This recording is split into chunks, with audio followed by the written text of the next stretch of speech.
මට නවකයෙක් කියලා මට කොයි වෙලාවකවත් දැනෙන්න ඉඩ දුන්නේ නැහැ. විශේෂයෙන් මේගායිය මාත් එක්කම රඟපාලා ඒ වගේම සනත් ගුණතිලක සර් ඒගොල්ලන්ගේ ඩිරෙක්ෂන්ස් තිබ්බේ නැත්තම් මට අද මේ තරුෂිගේ කැරක්ටර් එක මේ සාර්ථක කරගන්න හම්බෙන්නේ නැහැ කියලා මට තමයි මං ඉන්නේ. සූරිය සුළඟ චිත්‍රපටියේ මංගල දර්ශනයට මම ඇවිල්ලා ඉන්නවා. ඉතින් ඒකේ ප්‍රධාන නිලයේ ඉන්න අපිත් එක්ක නිහාරි පෙරේරා.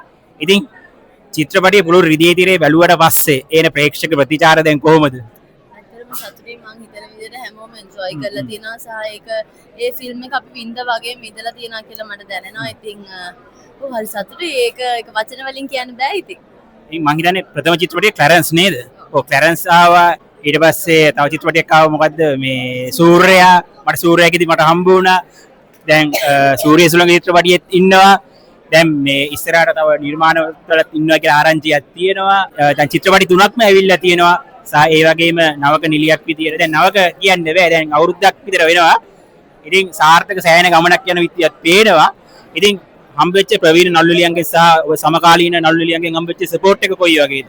මොකද මම හිතන්නේ මට ඒගොල්ලන්ගෙන් සපෝට් එකක් තිබ්බ නිසා තමයි මට අද මේ වගේ සාර්ථක විදිහට මේ වගේ සාර්ථක චිත්‍රපටයක් මේ වගේ අපිට මේ ප්‍රේක්ෂකයන්ට පෙන්වන්න හම්බෙලා තියෙන. ඉතින් ඒ වගේම මට නවකයෙක් කියලා මට කොයි වෙලාවකවත් දැනෙන්න ඉඩ දුන්නේ නැහැ. විශේෂයෙන් මේගායිය මාත් එක්කම රඟපාලා ඒ වගේම සනත් ගුණතිලක සර් ඒ වගේම මේකේ ප්‍රවීණ රංගන ශිල්පීන් ගොඩක් ඉන්නවා. මට ඒ වගේ ගොඩාක් ලොකු සහයෝගයක් හම්බුණා.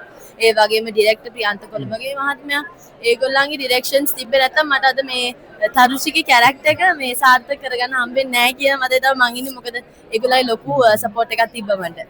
ඉතින් ජූනි 4 වෙනිදා ඉඳන් ලංකාවේ සිනමා ශාලාවල වල සූර්ය සුළඟ චිත්‍රපටය ඉතින් තිරගත වෙනවා. ඉතින් ඔබගේ ආදරණීය ප්‍රේක්ෂකයන්ට ඉතින් සිනමාවට ආදරය කරන හැමෝටම අපි ආරාධනා කරමු මේ චිත්‍රපටය නරඹන්න එන්න කියලා. අනිවාර්යෙන් අද ජූනි මාස 4 වෙනිදා ඉඳන් සෑම සිනමා ශාලාවක සූර්ය සුළඟ චිත්‍රපටය පැවැත්වෙනවා. මම ආදරෙන් ආරාධනා කරනවා එන්න සූර්ය සුළඟ චිත්‍රපටය බලන්න කියලා. ඉතින් නිහාරි ඉදිරියේ කරන්න තියෙන සියලු වැඩ කටයුතු සාර්ථක වෙන්න කියලා විශ් කරනවා. Thank you.